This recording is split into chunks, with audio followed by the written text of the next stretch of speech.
दोस्तों, board exam की सही दिशा में बेहतरीन और निःशुल्क तैयारी करने के लिए जीके विद काला को सब्सक्राइब करें, बेल आइकन को प्रेस करें, प्लेलिस्ट का विजिट जरूर करें।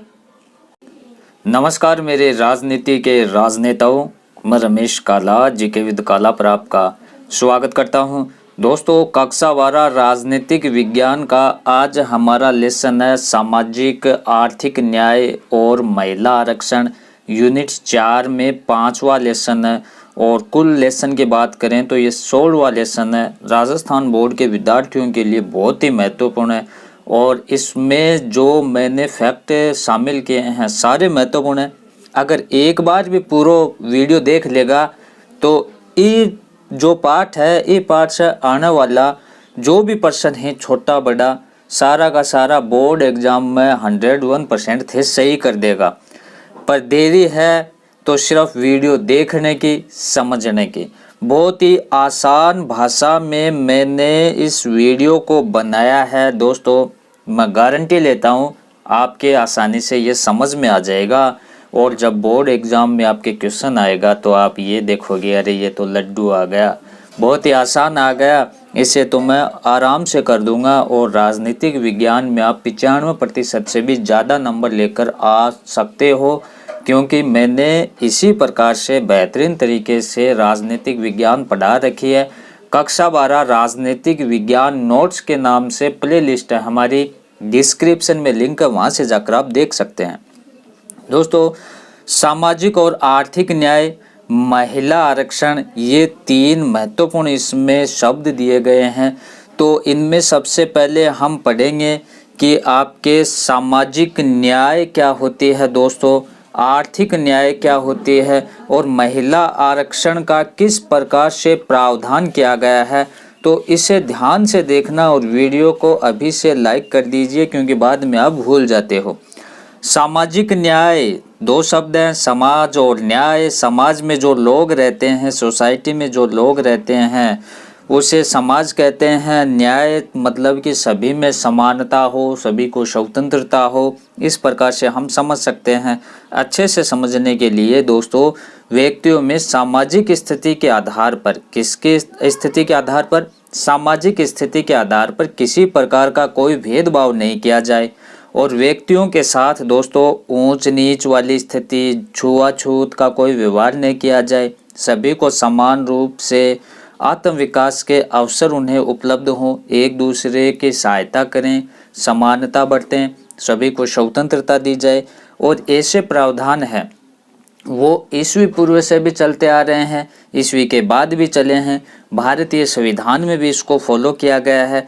जैसे कि भारतीय संविधान के भाग 4 यहाँ आप देखें, भारतीय संविधान के भाग 4 के अंतर्गत सामाजिक आर्थिक न्याय की स्थापना के संबंध में महत्वपूर्ण व्यवस्था की गई है। भारतीय संविधान के 4 में नीति निर्देशक तत्व अनुच्छेद 36 से 51 तक, वहाँ पर सामाजिक आर्थिक न्याय की स्थापना के संबंध में पुरजोर बल दिया गया है। और जो आपके मूल अधिकार हैं उनमें भी समानता का अधिकार है।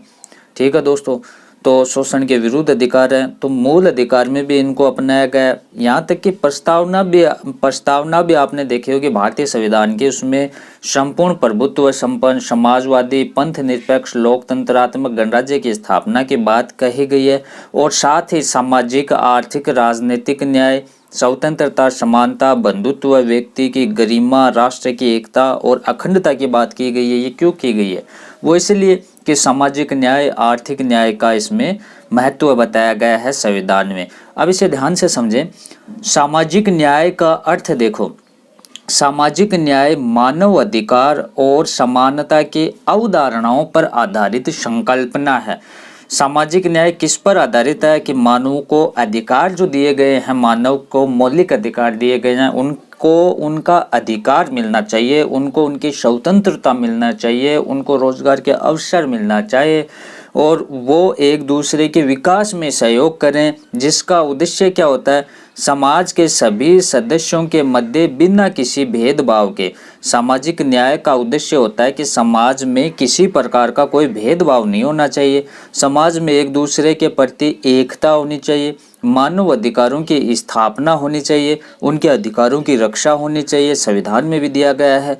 व्यक्ति की प्रतिष्ठा व गरिमा को विशेष महत्व प्रदान किया जाए। व्यक्ति की गरिमा, व्यक्ति की जो गरिमा है, उसके जो अरमान हैं, उनको क्या है कि विशेष महत्व दिया जाना चाहिए, उनको दबाना नहीं चाहिए। और देखो भारतीय समाज में क्या होता है कि भारतीय समाज में रूढ़िवादी जो दृष्टिकोण होता है, अंधविश्वास होता है, जातिवाद होता है, सांप्रदायिकता होता है, ये सामाजिक न्याय के मार्ग में बाधा रहते हैं। दोस्तों, अगर आपसे पूछ लिया जाए कि सामाजिक न्याय में के मार्ग में बाधा कौन कौन सी है, तो आप क्या लिखोगे? रूढ़िवादिता दृष्टिकोण, जातिवाद, वर्ण व्यवस्था, सांप्रदायिकता सामाजिक न्याय के मार्ग में बाधा होती है। अब यहाँ देखो सामाजिक न्याय को हमारे संविधान में भी अपनाया गया है, लेकिन उससे पहले, ईस्वी पूर्व से पहले और बाद में, जैसे महात्मा बुद्ध, महावीर स्वामी, कबीर, और इनमें लोक देवता बाबा रामदेव और आपके गोगा जी, महात्मा गांधी जैसे हजारों समाज सुधारक हुए, स्वामी विवेकानंद, दयानंद सरस्वती, राजा राम मोहन राय, उन्होंने भारतीय समाज में भेदभाव को समाप्त करके सामाजिक न्याय की स्थापना करने के भरसक प्रयास किए। जिन राज्यों में सामाजिक न्याय का अभाव रहता है, देखो जहां सामाजिक न्याय नहीं रहती है जिन राज्यों में, वहां कैसी स्थिति पैदा हो जाती है? आक्रोश पैदा हो जाता है, युद्ध और क्रांति, विद्रोह की आशंका वहां पर बनी रहती है, मारकाट की स्थिति वहां पर बनी रहती है, क्योंकि एक दूसरे में तालमेल नहीं होगा तो विद्रोह ही होगा। भारतीय समाज में पहले वर्ण व्यवस्था प्रचलित थी, ब्राह्मण, क्षत्रिय, वैश्य, शूद्र, ये वर्ण व्यवस्था पहले प्रचलित थी, जो बाद में जाति व्यवस्था में ये परिवर्तित हो गई।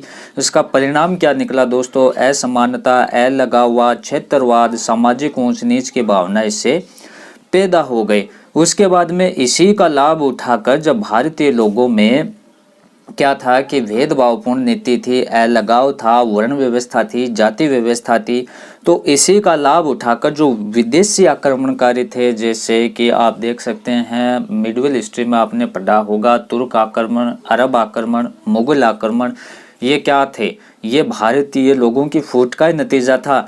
तो आक्रमणकारियों ने इसका लाभ उठाया, विदेशी आक्रमणकारियों ने अंततः सभी भेदभावों को बुलाकर भारतीयों ने एकता, अखंडता, भाईचारे की भावना को अपनाकर 15 अगस्त 1947 को देश स्वतंत्र कराने में सफलता प्राप्त की। देखो जब वो लड़ रहे थे तो वहाँ पर विदेशी आक्रमणकारियों ने फायदा उठाया, लेकिन जब भारतीय लोग एकजुट हुए, गांधी जी ने कई आंदोलन किए, तो ऐसे में क्या हुआ कि भारत के लोग एकजुट हुए। एकजुट होने के बाद में 15 अगस्त 1947 को हमारे देश को स्वतंत्र करवाया।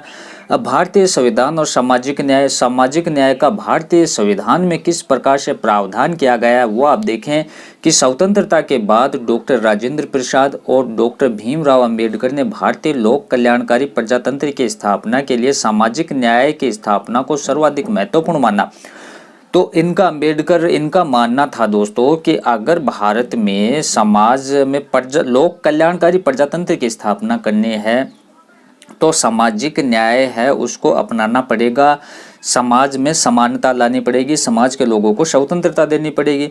समानता के अधिकार को मौलिक अधिकार मानने के साथ साथ, देखो समानता का अधिकार मौलिक अधिकार था, मौलिक अधिकार में आपने पढ़ा होगा कि समानता के अधिकार को मौलिक अधिकार मानने के साथ साथ अनुसूचित जातियों व जनजातियों की रक्षा हेतु उन्हें सरकारी नौकरियां, विधायिका में आरक्षण प्रदान किया गया। वो इसलिए प्रदान किया गया कि ये जातियां थी वो पिछड़ी हुई जातियां थी, इनके संसाधनों का अभाव था, तो इनमें अगर थोड़ी रियायत दे दी जाए तो इनके लोग भी वो आगे आ सकते हैं, वो ज़्यादा दबेंगे नहीं, समाज में समानता आएगी, क्योंकि इनके लोग संसाधनों का अभाव था इनके पास।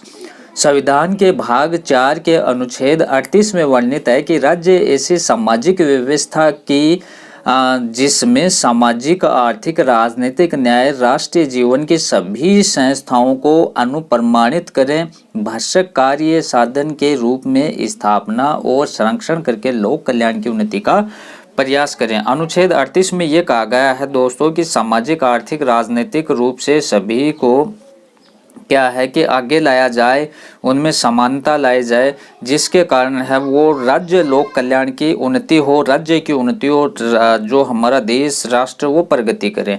सामाजिक न्याय की प्रकृति वेरी वेरी मोस्ट इम्पोर्टेंट दोस्तों। सामाजिक न्याय की प्रकृति किस प्रकार की है? ये समता मूलक पर आधारित होती है कि समाज में समानता पर आधारित होती है। पसंद आया हुआ है, ध्यान से देख लेना।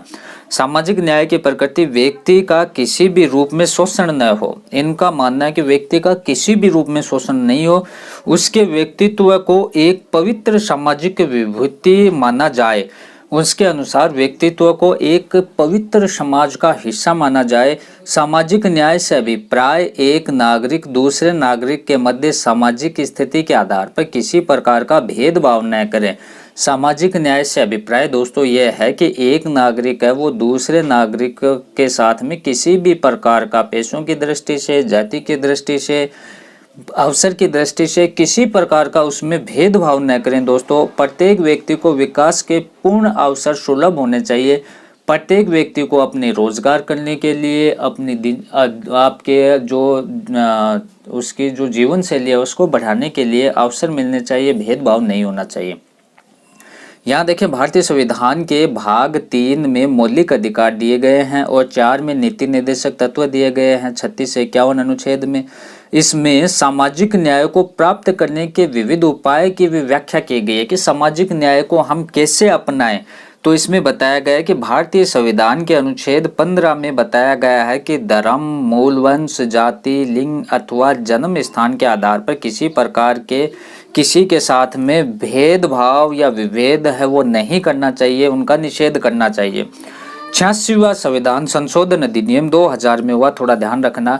86वां संविधान संशोधन अधिनियम 2002 द्वारा भारत के संविधान में अंतः स्थापित अनुच्छेद दोस्तों, भारतीय संविधान में संशोधन किया गया 2002 में। जो 86वां संविधान संशोधन था, इनमें एक अनुच्छेद जोड़ा गया 21 का, और इसमें बताया गया है कि सामाजिक न्याय को स्थापित करने की दिशा में एक और महत्वपूर्ण कदम यह है कि राज्य में 6 से 14 वर्ष के आयु समय के सभी बच्चों के लिए मौलिक अधिकार के रूप में निःशुल्क व अनिवार्य शिक्षा की व्यवस्था करेगा।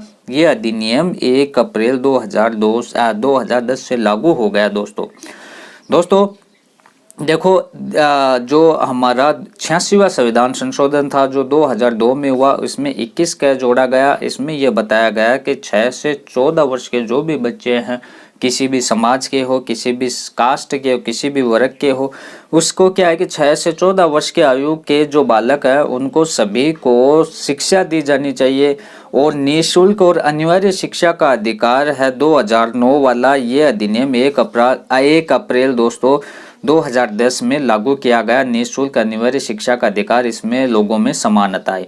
सामाजिक न्याय की व्यवहारिक स्थिति की अगर हम बात करें तो संवैधानिक व्यवस्थाओं के बावजूद सामाजिक न्याय का लाभ व्यवहार में सभी को नहीं मिल सका। आपको पता है, व्यवहार की बात करें तो कुछ चीज़ें किताबें होती हैं, वो किताब में ही रह जाती हैं, व्यवहार में लागू नहीं होती। संवैधानिक व्यवस्थाओं के बावजूद सामाजिक न्याय का लाभ व्यवहार में सभी को नहीं मिल सका। आरक्षण की व्यवस्था और राजनीतिकरण व चुनावीकरण कर दिया गया है। देखो, चुनाव में इसका मुद्दा बना लेते हैं कि हम समानता करेंगे, वो करेंगे, लेकिन जो पिछड़ा हुआ है वो पिछड़ा हुआ ही है दोस्तों, उसमें काफ़ी ज़्यादा सुधार नहीं हुआ है। भारत की दलीय राजनीति ने वोट बैंक की राजनीति को बढ़ावा देकर सामाजिक न्याय को विक्षिप्त कर दिया गया है। राजनीति में क्या होता है कि कास्ट की राजनीति हो गई, वोट की राजनीति हो गई, समुदाय बन गए, लोग अपने समुदाय को ज़्यादा महत्व देना शुरू कर दिए। इससे सामाजिक ध्रुवीकरण, जातिवाद बढ़ा और वोट बैंक की राजनीति बढ़ी और सामाजिक न्याय के मौलिक सिद्धांतों के पूर्णतः विपरीत है। ये ऐसी स्थिति है, वो सामाजिक न्याय के मौलिक सिद्धांत है, उनके पूर्णतः विपरीत है। वोटों के चक्कर में लोग अपने कास्ट को महत्व दे देते हैं, अपने लोगों को महत्व दे देते हैं, तो ऐसे में सामाजिक न्याय नहीं बनते। और इससे क्या है कि ये राजनीतिक जो सामाजिक न्याय है इसके विपरीत है।